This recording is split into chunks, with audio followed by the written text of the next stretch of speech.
Eu preparei 10 perguntas a respeito de renda variável para você que está estudando para CPA 10, para CPA 20, para CEL, para Ancord ou até mesmo para o CFP. Essas perguntas são as perguntas que os nossos alunos mais erraram na nossa plataforma de estudos na última semana. Então, fica aqui comigo e conta para mim, ao final desse vídeo, destas 10, quantas você acertaria? Quero saber qual seria a sua nota. Então, sem mais delongas, vamos direto para a primeira questão, que, repito, serve para você que está estudando para CPA 10, para CPA 20, para CEA, para qualquer certificação de mercado financeiro. A primeira pergunta é essa aqui, ó. Lê comigo. Em uma movimentada segunda-feira de negociações na Bolsa de Valores, o investidor pessoa física decide aproveitar as flutuações do mercado de ações. Logo pela manhã, ele compra um lote de ações de uma promissora empresa de tecnologia por R$17 mil. Observando as tendências do mercado e, após algumas horas de tensão, ele vende o mesmo lote por R$19 mil, garantindo um lucro antes do mercado fechar o pregão de negociação daquele dia. Considerando que essa foi a sua única transação financeira do mês, qual é o valor do imposto de renda que o investidor deve pagar sobre o lucro obtido nessa operação? É alternativa A, 0, alternativa B, 15%, C, 20% e D, 22,5%. Já pergunto para você, e aí, em qual destas você responderia essa questão? Óbvio que eu vou te explicar, tá bom? Mas vamos lá. Antes da gente responder essas questões, eu gosto de trazer essas questões para que a gente possa se aprofundar e aprender o conteúdo para valer. Essa questão, ela está falando para a gente sobre tributação no mercado de ações. E aí, como é que funciona a tributação do mercado de ações? É assim, ó. Existem dois tipos de operações possíveis. Existe uma operação chamada de day trade. E existe uma operação que nós chamamos de operação comum. O que é uma operação comum? É uma operação que o investidor compra em um dia e vende em qualquer dia do futuro. Day trade, por sua vez, é uma operação que o investidor abre de manhã e fecha à noite, ou seja, compra de manhã e vende à tarde, ou ainda, no limite, ele pode vender de manhã e comprar à tarde, dependendo aí da tendência do mercado naquele dia. Como é que funciona a tributação dessas duas operações? No caso de day trade, funciona assim, ó, o IR é de 20% sobre o lucro, tá bom? Recolhido via DARF. Só que como ele é recolhido via DARF, existe um conceito de antecipação de imposto de renda na fonte que nós chamamos de dedo duro. Então, no mercado de day trade, é 1% também sobre o lucro na fonte. E aí é claro que quando o investidor vai recolher os 20%, ele já desconta aquilo que fora retido na fonte, tá bom? Ele não vai pagar 21%, o total é 20%, só que tem uma antecipação de 1%. Tudo bem? Na operação comum, funciona assim, ó, é 15% sobre o lucro via DARF. E na operação comum, o dedo duro é um pouco diferente. O dedo duro é 0,005%, só que ele não é calculado sobre o lucro, ele é calculado sobre o valor da alienação, ou, em outras palavras, ele é calculado sobre o valor da venda, tá bom? Na fonte. E nas operações comuns, se o investidor vende até R$20 mil dentro do mês, ele está isento. Essa é a regra, tá? Venda de até R$20 mil está isento. Ponto.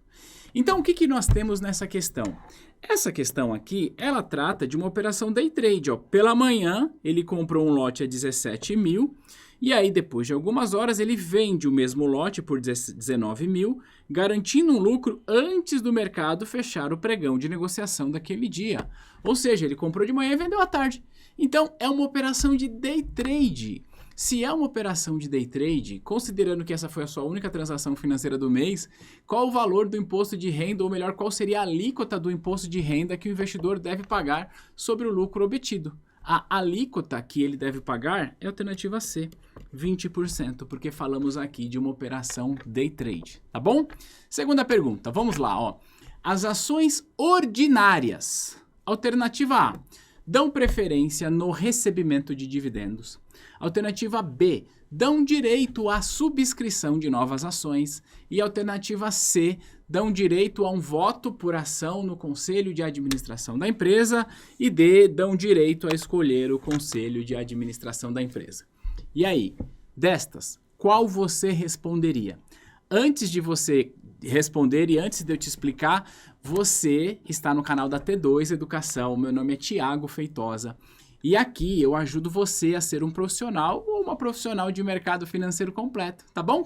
Eu ajudo você com as principais certificações, com aulas completas como essa aqui, mas eu também faço estudos de caso sobre o mercado para você sair da superfície e aprender o mercado financeiro para valer. Então, se você está estudando por uma certificação de mercado financeiro e mais do que isso, você quer aprender o mercado, não quer só decorar, é aqui que você tem de estar.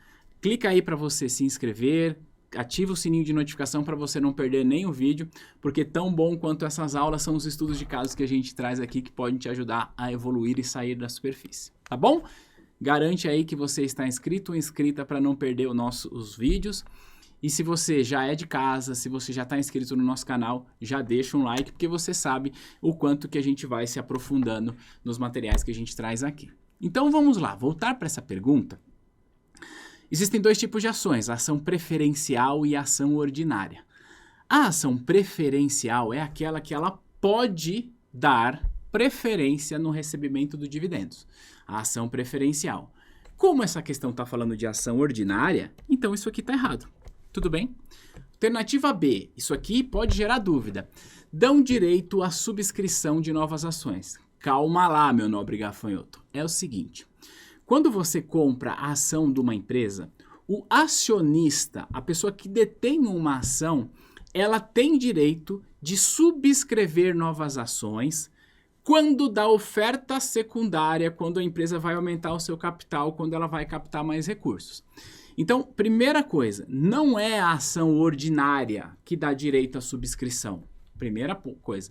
O que dá direito à subscrição de novas ações é você ter ação e, além disso, você vai ter o direito de subscrever essas ações em uma oferta secundária, que é o que nós chamamos de subscrição, bônus de subscrição. Tudo bem? Você subscreve as ações a um preço determinado antes delas chegarem a mercado. Ponto. Agora, simplesmente dão direito a subscrever novas ações? Veja, subscrever quer dizer comprar. Qualquer pessoa pode comprar novas ações. É só você entrar no home broker e compra. Então, essa alternativa não faz sentido. Alternativa C. Dão direito a um voto por ação no conselho de administração da empresa. Isso está errado. A ação ordinária, sim, é verdade, ela dá direito a voto. Mas ela não dá direito a voto no conselho de administração. A ação ordinária dá direito a voto na Assembleia de Acionistas. A Assembleia de Acionistas, ela vai fazer, entre outras coisas, eleger os membros do Conselho de Administração. Mas eu, acionista ordinário, eu não faço reunião, não participo da reunião do Conselho. Eu não voto no Conselho. Quem vota no Conselho são os conselheiros. Estes conselheiros, por sua vez, são eleitos pelos acionistas ordinários.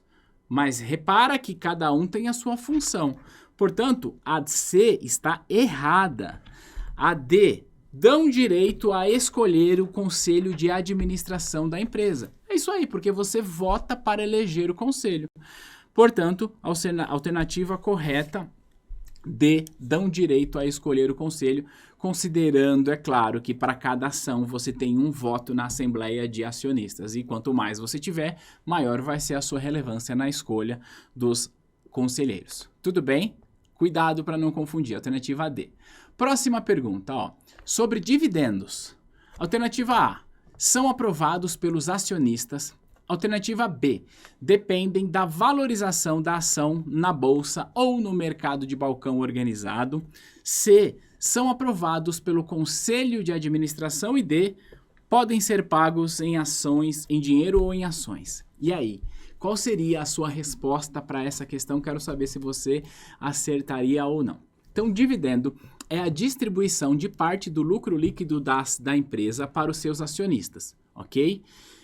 Alternativa A, são aprovados pelos acionistas? Nananina não. O dividendo ele não é aprovado pelo acionista. Quem recebe o dividendo é o acionista.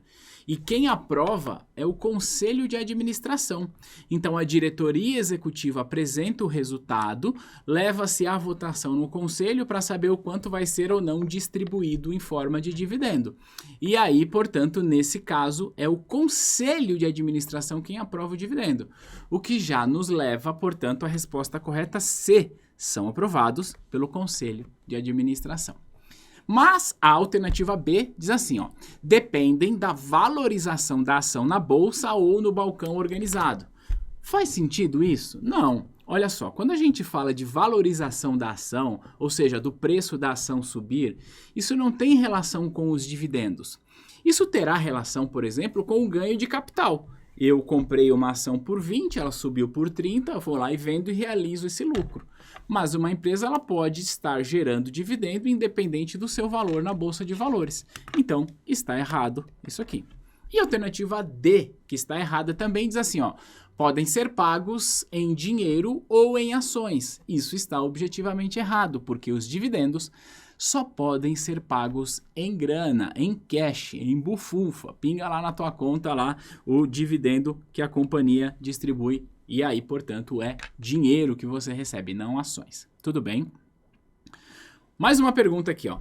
Assinale a alternativa incorreta em relação aos investidores em ADR da empresa Alfa e os investidores em ações da empresa Alfa no Brasil. E aí nós temos aqui, ó, ambos correm o risco de mercado e o risco específico da empresa. B, ambos têm o direito de receber os mesmos proventos, dividendo, bonificação e etc. C, os investidores em ADR podem trocá-lo por ações no Brasil, se quiserem. E D, ambos correm o risco cambial e o risco país na remessa dos dividendos. E aí, qual seria a sua resposta aqui? Tá anotando o que você está acertando? Antes de eu te explicar, deixa eu te falar uma coisa importante. Olha só, o meu livro, Sua Carreira é Maior do que o Seu Emprego, está disponível para você em pré-venda na Amazon. Pelo menos quando esse vídeo está sendo publicado, ele ainda está em pré-venda. E a boa notícia é que se você garantir o seu livro, que inclusive tem prefácio da Ana Leone, que é comentarista da CBN, ela diz assim, ó, o momento de reflexão sobre as escolhas profissionais que fazemos ao longo da vida. E esse livro fala sobre construa uma carreira de sucesso no mercado financeiro. E eu estava dizendo que se você garantir o seu exemplar na pré-venda, o link está aqui embaixo, tá bom? Você garante R$120 de cashback para utilizar nos nossos cursos de certificação. Portanto, se você estava esperando um bom momento para se inscrever nos cursos aqui da T2, melhor do que esse não há. Você garante o seu livro na pré-venda com um presente exclusivo que tem lá no site da Amazon para você e de quebra leva R$120 para usar nos nossos cursos de certificação. O link está aqui embaixo. Se você estiver vendo esse vídeo durante a pré-venda, aproveite. Se você estiver vendo esse vídeo num futuro, que pode ser, saiba que o nosso livro está sendo vendido e que você pode aí ter o seu exemplar através do link que está aqui embaixo. Tudo bem? Vamos voltar aqui? Então, vamos lá. Nesse caso, nós temos um investidor em ADR e um investidor em ação. E ela quer saber o seguinte, né? O que é incorreto? Vamos lembrar o que é ADR. ADR é American Depositary Receipt, ou recibo de depósito que é negociado lá no mercado americano. O que significa, portanto, dizer que uma empresa que eventualmente tem ações aqui no Brasil, ela pode custodiar algumas ações aqui em um banco de investimento. Esse banco de investimento, por sua vez, emite um recibo que essas ações estão guardadinhas, e aí esse recibo é levado para o mercado norte-americano e negociado lá, como se fosse uma ação propriamente dita. Esse é o conceito de ADR. Essa questão, ela traz para a gente uma empresa fictícia, a empresa Alfa. Mas no comentário dela eu vou elucidar isso com um exemplo concreto. A Petrobras, você certamente já ouviu falar da Petrobras. É uma empresa brasileira que tem as suas ações listadas na nossa B3, aqui na Bolsa do Brasil. Só que a Petrobras também tem ADRs negociadas lá na Bolsa dos Estados Unidos. Então, pode ser um exemplo prático disso. Aí vem a alternativa A. Ela diz assim, ó, que tanto quem investe em ADR quanto quem investe na ação, portanto, ambos, correm o risco de mercado e o risco específico da empresa. essa sentença ela é verdadeira, né? Por quê? O que é o risco de mercado? É a oscilação de preço do ativo. Se a ação aqui no Brasil se movimenta de preço, óbvio que esse preço reflete no recibo e, portanto, reflete na ADR. Então, sim, tanto o investidor em ADR quanto o investidor da ação corre o risco de mercado e também o risco específico da empresa, né? Especificamente, no caso de Petrobras, aliás, semana passada eu coloquei um vídeo aqui com um estudo de caso, falando ali sobre os resultados da empresa, sobre uma entrevista do presidente. Vou até deixar o link aqui caso você queira ver. É um estudo de caso interessante de uso indevido de informação privilegiada. E afetou, nesse caso específico, o risco à ação e afetou as ADRs. Então, a sentença da alternativa A ela é uma sentença verdadeira. Só que, repara, essa questão, ela não quer o que é verdadeiro. Ela quer a alternativa incorreta. Cuidado. Então, a sentença da alternativa A ela é verdadeira, porém, nesse caso, para essa questão, dentro desse contexto, ela estaria errada. Alternativa B. Ambos têm direito de receber os mesmos proventos, que é o dividendo, bonificação, etc. Tá certo isso? Claro que tá. Tanto quem investe na ação quanto quem investe na ADR tem direito aos mesmos proventos. Porque se a ADR é um recibo lastreado naquela ação, ora, significa dizer, portanto, que tudo o que acontece com a ação vai acontecer com o recibo. Então o investidor também recebe. Então essa alternativa B, ela tem uma sentença verdadeira. E mais uma vez, a sentença é verdadeira, nós queremos a que está incorreta, portanto B está errado. Alternativa C. Os investidores em ADR podem trocá-la por ações no Brasil se quiserem. Tá certo isso? A ADR é um recibo de depósito lastreado na ação. O investidor, aquele que comprou a ADR, pode trocar por ação? Ora, claro que sim. Ele tem um recibo que é lastreado nessa ação. Ele pode vir com esse recibo no banco que está custodiando essas ações e dizer: ei, banco, estou aqui com essa ADR, mas eu não quero mais ADR. Converte ela para mim nas ações que dão lastro a esse recibo? Então, sim, quem investe em ADR pode converter na ação se quiser. Então, mais uma vez, essa sentença é uma verdadeira, portanto, está errado. Logo, só pode ser a alternativa D. Ela diz assim, ó, ambos correm o risco cambial e o risco país na remessa dos dividendos. Ambos. Ela está dizendo que quem investe em ADR e quem investe na ação corre o risco cambial na remessa dos dividendos. Será que isso é verdade? Não é verdade. Então ela está correta. Por quê? Veja bem, se eu sou um investidor brasileiro, invisto em reais, a empresa divulga o resultado em reais, ela faz o pagamento dos dividendos e paga para mim em reais, não há nada, nenhum risco cambial aqui. Agora, se eu sou um investidor gringo, comprei a ADR, se a ADR é negociada nos Estados Unidos, ela é precificada em dólar, então o meu investimento está em dólar. Na hora que a Petrobras vai fazer a sua remessa para lá, existe a variação cambial. E, a depender de como estiver o real, se estiver muito desvalorizado em relação ao dólar, eu vou ser prejudicado em relação a receber esse dividendo em dólar. Então, não é correto dizer que os dois correm o risco cambial. Só quem corre o risco cambial nesse exemplo é a ADR. Portanto, nesse caso, a alternativa D é a correta. Mais uma questão. Senhor João vendeu, num determinado mês, um lote de 500 ações da empresa XY ao preço de R$ 85,00 a ação. O montante da venda será de R$ 42.500. Sobre esse valor, o senhor João será tributado pelo IR a alíquota D. Bem, se você prestou atenção na minha explicação da primeira questão, talvez você já tenha a resposta. Mas antes de eu te explicar, já pensa aí qual seria a sua alternativa, qual que você acha que é a correta. Vamos lá, o que nós temos aqui? O senhor João, em um certo mês, ele vendeu R$ 42.500. Está aqui, ó. Esse foi o valor da venda. Eu pergunto para você, eu sei ou você sabe quanto seu João ganhou de dinheiro aqui? Nós não sabemos. Quando foi que ele comprou? Por que ele comprou? Qual valor ele pagou? A gente não sabe.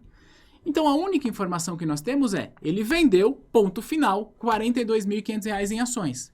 E a questão quer saber o seguinte, ó, sobre esse valor, ou seja, sobre o valor da venda, qual vai ser a alíquota de tributação? Eu explicava para você, na primeira questão desse nosso vídeo, como funciona a tributação no mercado à vista de ações nas operações comuns. E eu disse assim, ó, que no mercado à vista, na operação comum, nós temos 15% sobre o lucro via DARF e nós temos 0,005% sobre o valor da venda ou sobre o valor da alienação na fonte. Isso aqui é o que nós chamamos de dedo duro. Então, se a única coisa que nós temos do seu João é um valor total de venda de R$ 42.500, sobre o valor da venda, nós vamos tributar aqui, conforme o dedo duro. Por isso, no meu simulado, alternativa D, 0,005% na fonte. Tá bom? Mais uma pergunta. A carteira teórica do Ibovespa. O Ibovespa é o principal índice de ações que contempla as ações com maior volume de negociação. 80% de todo o volume de negociação da nossa bolsa esse volume está nas empresas que compõem o Ibovespa. Alternativa A diz assim, ó, alterada apenas uma vez a cada 6 meses. Isso não é verdade, tá? O Ibovespa, a carteira teórica, ela é alterada uma vez a cada 4 meses. A B3, ela faz o rebalanceamento dessa carteira a cada 4 meses. E nesse rebalanceamento, ela vai olhar como é que está o volume de negociação das ações. Há alguma empresa que hoje faz parte do índice, mas que caiu tanto, caiu o volume, que dados os critérios do índice, ela não deveria estar mais aqui. Uma empresa que entrou em recuperação judicial, por exemplo, então ela tira essa empresa. Há outra empresa que está fora do índice, que deveria entrar, é isso que ela faz a cada 4 meses. Então, alternativa errada, porque não é a cada 6, mas a cada 4 meses. Alternativa B, ela é composta por todas as ações negociadas na B3. Não, não é por todas as ações. Sim, é pelas ações de maior volume de negociação, mas não são todas. Existem tantas outras small caps, né, que são as pequenas empresas que não fazem parte desse índice. Então, tá errado, tá bom? Alternativa C, definida somente a partir do valor de mercado das ações. Isso está objetivamente errado. Agora, é verdade que as empresas que possuem maior valor de mercado, normalmente elas fazem parte do índice? Sim, isso é verdade. Mas o critério para que uma empresa faça parte do índice não é o seu valor de mercado, mas o seu índice de negociabilidade. Aquela ação é muito negociada durante o dia? Sim ou não? Se sim, ela tem grandes chances de estar no índice e ela vai ter um peso na carteira de acordo com o seu volume, tá bom?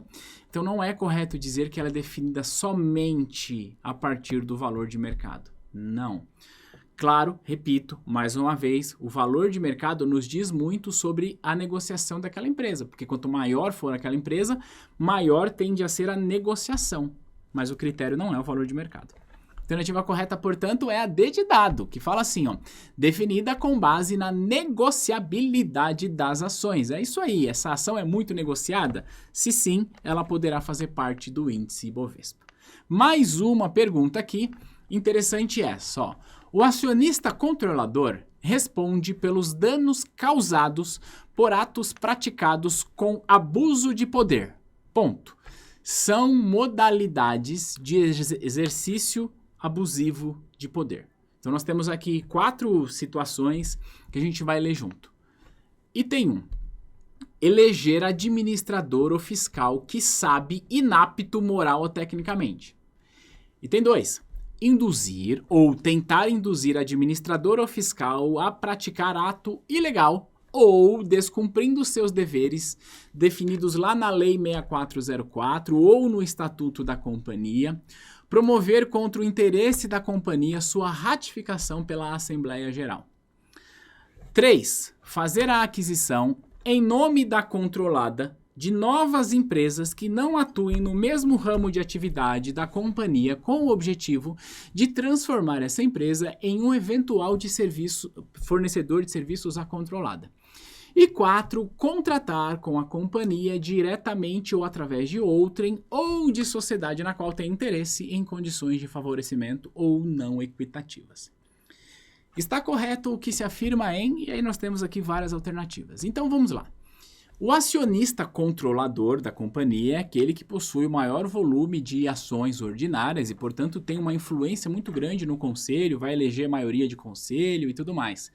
E sim, ele pode representar por abuso de poder. Ele pode representar, não, pode responder por abuso de poder. Ou seja, ele usar o poder que ele tem na empresa, já que ele controla, de forma que vá prejudicar a empresa ou os demais acionistas. É isso que essa questão está falando.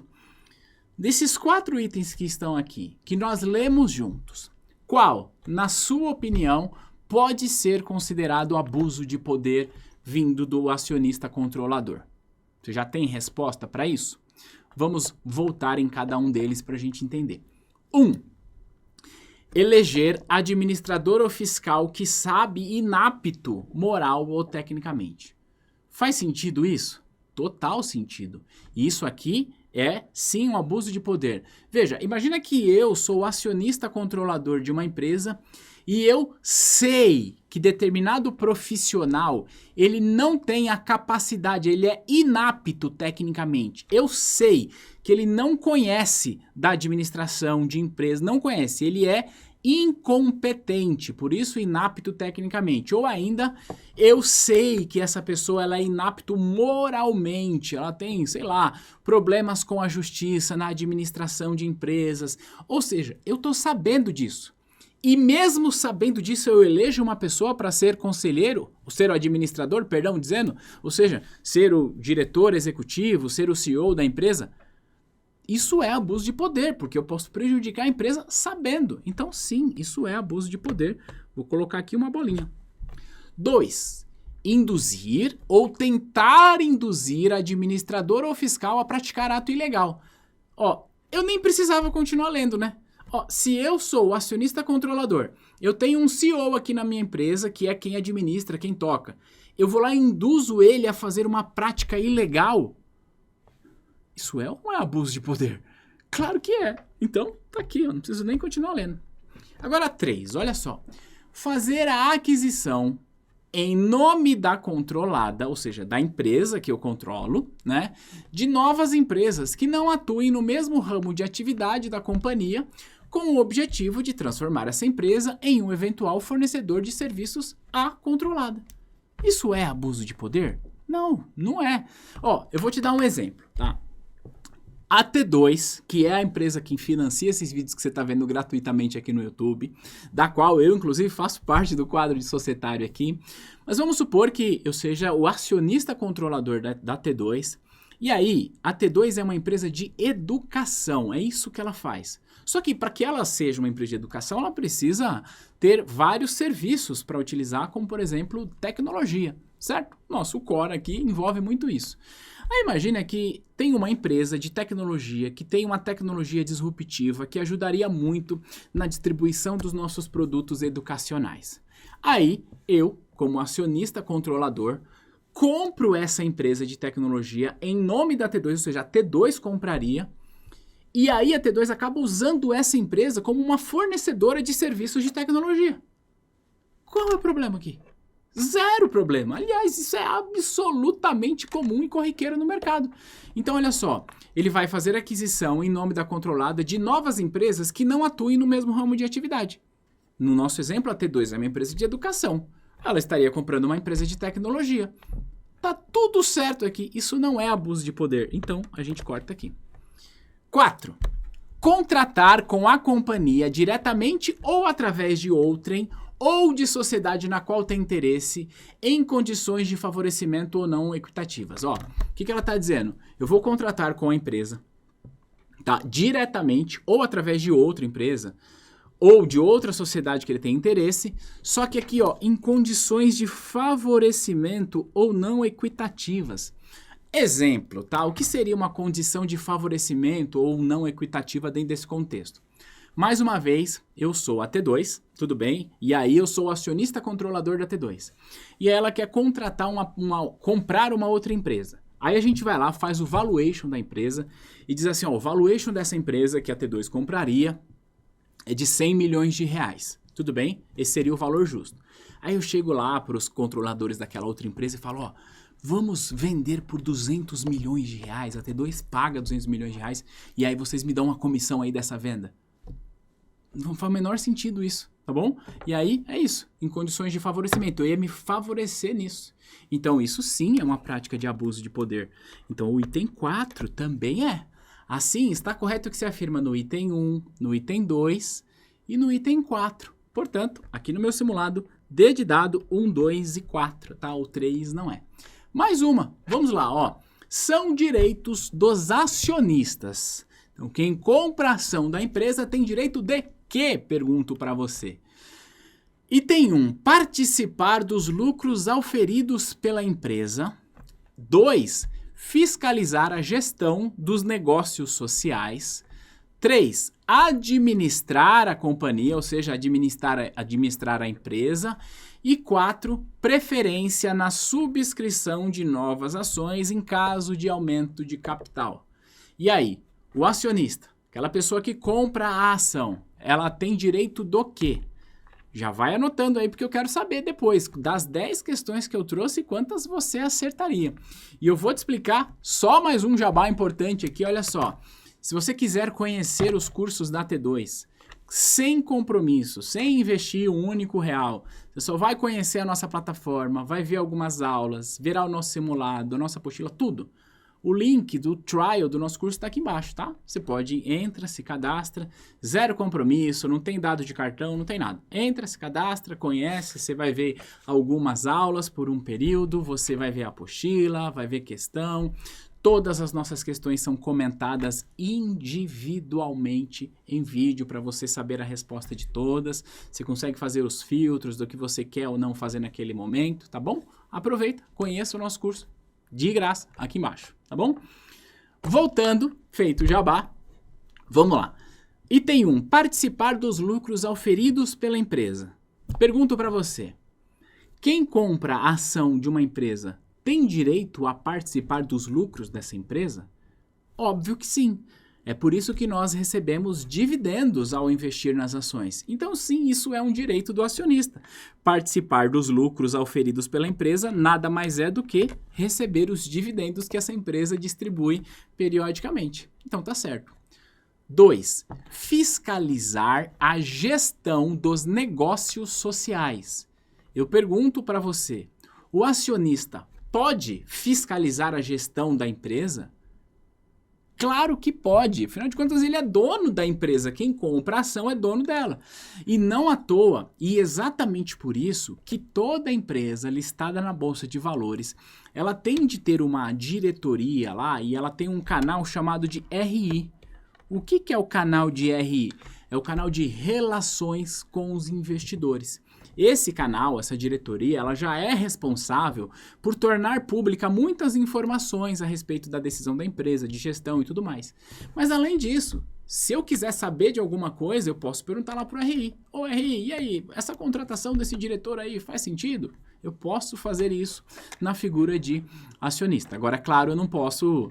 comprei uma ação da Magazine Luiza. Então, eu vou lá na loja da Magazine Luiza e vou chamar o gerente e falar, e aí, gerente, como é que você está fazendo? Não, aí você está de sacanagem, né? Quem faz isso é a diretoria executiva, porque isso não é fiscalizar a gestão dos negócios da empresa. Isso seria administrar a empresa. Então, sim, o acionista pode fazer isso. 3, administrar a companhia. O acionista pode administrar a companhia? Não, não é papel dele. Quem administra é a diretoria executiva. E a diretoria executiva, o que ela vai fazer? Ela vai seguir as diretrizes que são trazidas pelo Conselho de Administração. O Conselho de Administração, por sua vez, representa os acionistas. Mas o acionista não administra, tá? Então, tá errado. 4. Preferência na subscrição de novas ações em caso de aumento de capital. Eu falei sobre isso nesse vídeo em questões passadas, quando falávamos sobre as ações ordinárias, não é? Então, sim, o acionista, seja acionista ordinário ou preferencial, ele tem a preferência na subscrição, ou seja, na compra de novas ações, em caso de aumento de capital. Então, se a empresa vai fazer uma oferta secundária para captar mais recursos, ela oferece primeiro para os seus acionistas, porque ele tem preferência nessa subscrição. O item 4, portanto, está correto. Então, está correto o que está no item 1, no item 2 e no item 4. No meu simulado, 1, 2 e 4 significa a alternativa C. Tudo bem? Olha só, mais uma pergunta, só que agora é BDR. Nós já falamos de ADR, agora BDR. O que é BDR? Brazilian Depositary Receipt. Portanto, é um recibo de depósito de valor mobiliário negociado aqui no Brasil. O B de BDR é de Brasil, então ele é negociado aqui, tá bom? Alternativa A é um título negociado no Brasil, ela faz sentido até aqui, que dá direito a uma ação custodiada no Brasil, tá errado, ou de uma companhia estrangeira, isso tá errado, eu já vou te explicar, tá? Alternativa B, que é a correta, como a B é a correta, vamos ler a C e a D. A C fala assim, ó. É um título negociado no exterior que dá direito a uma ação custodiada no exterior de uma companhia brasileira. Não. O B de Brazilian, BDR, tá? Indica o mercado aonde aquele recibo é negociado, tá bom? Então ele não é negociado no exterior, portanto a C está errada e a D, por sua vez, também está errada, tá bom? Ele é um título negociado no Brasil, tudo bem? Por isso, BDR. Alternativa B, que é a correta. Ela diz assim, ó, é um título negociado no Brasil que dá direito a uma ação custodiada no exterior de uma companhia estrangeira. É isso aí. Como é que funciona esse lance de recibo de depósito? Vou pegar aqui como exemplo a Meta. Tá? A Meta, não sei se você sabe, mas é a detentora das marcas Instagram, Facebook e WhatsApp. Ou talvez eu pegue aqui a Alphabet. A Alphabet é a detentora das marcas Google, inclusive YouTube, que você está aqui me vendo agora, tá?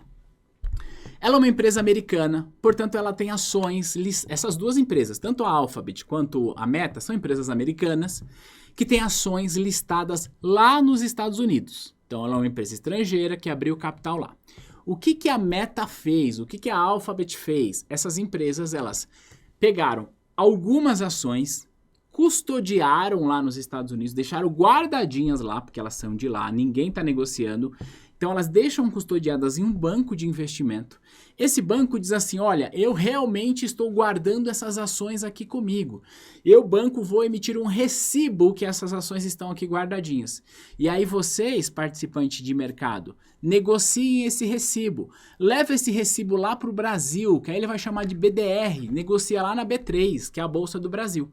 Então, quando eu negocio um BDR aqui no Brasil, por exemplo, imagina que eu vou negociar um BDR cujo ticker dele é META34, tá? Se você entrar no home broker hoje, de qualquer corretora, e tentar negociar uma ação, que na verdade não é uma ação, uma BDR, com esse ticker META34, que é da Meta, você estaria, na prática, comprando BDR, que é um recibo de uma empresa estrangeira, que tem a sua ação custodiada lá fora. Então, ela não é custodiada aqui no exterior, tá bom? Por isso, a B é a correta.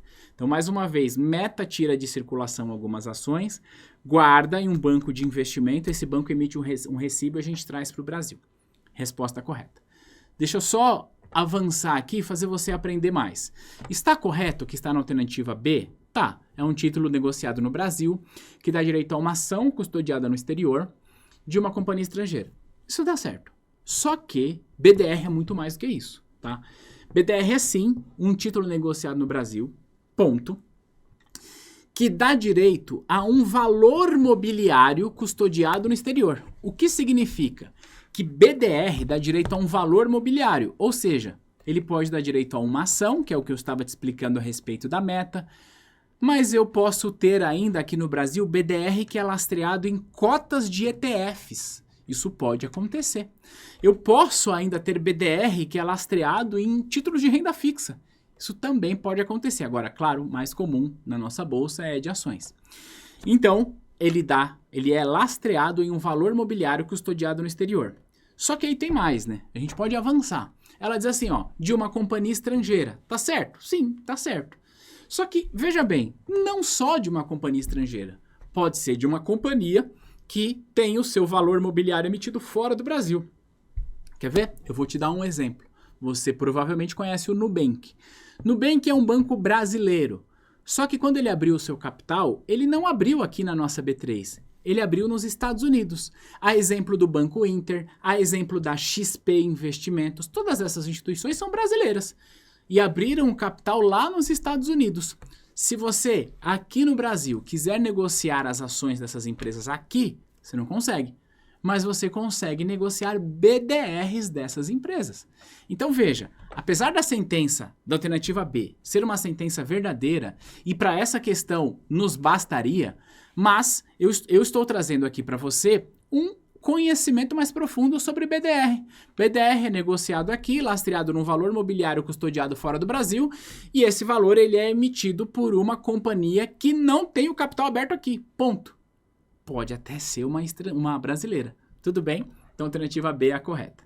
Seguindo aqui, que é a última questão dessa lista que eu trouxe aqui, eu quero saber mais uma vez a sua resposta, né? Quantas você acertou, quantas você teria acertado.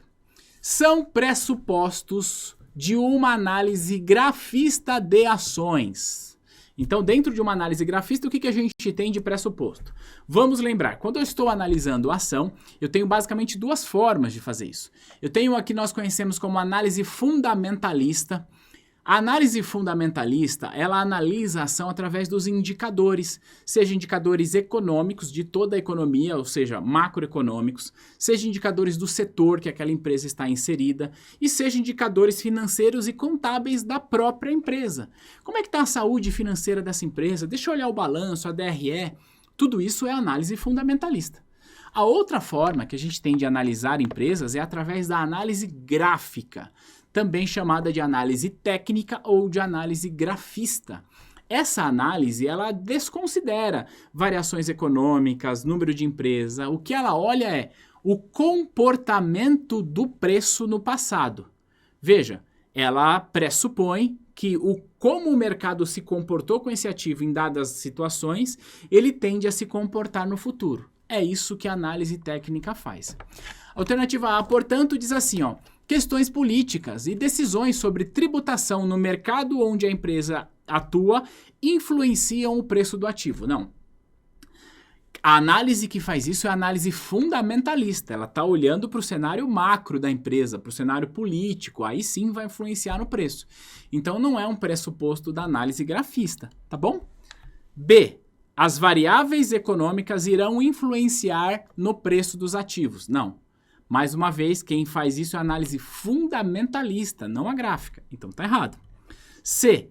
O balanço patrimonial e DRE, demonstrativo de resultado do exercício ou demonstração de resultado do exercício, das empresas são estudados antes da decisão de compra. Não. A análise que usa essas ferramentas para decidir se compra ou vende uma ação é a análise fundamentalista. Então tá errado. Portanto, correto a alternativa D. O padrão de preço e comportamento do ativo que ocorreu no passado irá se repetir no futuro. É isso que faz a análise técnica. Então ela olha através dos candles, que são chamados lá os pavios de negociação, né? As velas de negociação, e cada candle daquele, não sei se você já viu um gráfico parecido com esse, mas cada candle daquele representa um movimento de mercado em um determinado período, e a análise técnica pressupõe que a maneira como o mercado se comportou em condições parecidas, ela se repetirá no futuro. Essa é a premissa da análise técnica, quando ela usa lá a LTB, que é linha de tendência de baixa, ou LTA, que é linha de tendência de alta, ela usa suporte, resistência, reversão e uma série de outros indicadores técnicos, tá bom? Então, nessa questão, alternativa D de dado.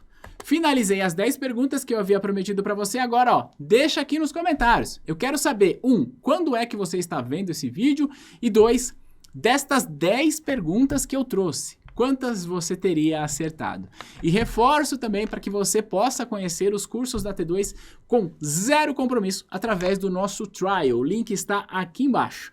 Te vejo lá dentro da nossa plataforma, te vejo em outro vídeo aqui no YouTube e, claro, se você gostou desse vídeo, compartilha para que mais pessoas possam estudar e aprender o mercado para valer. Te vejo no próximo material.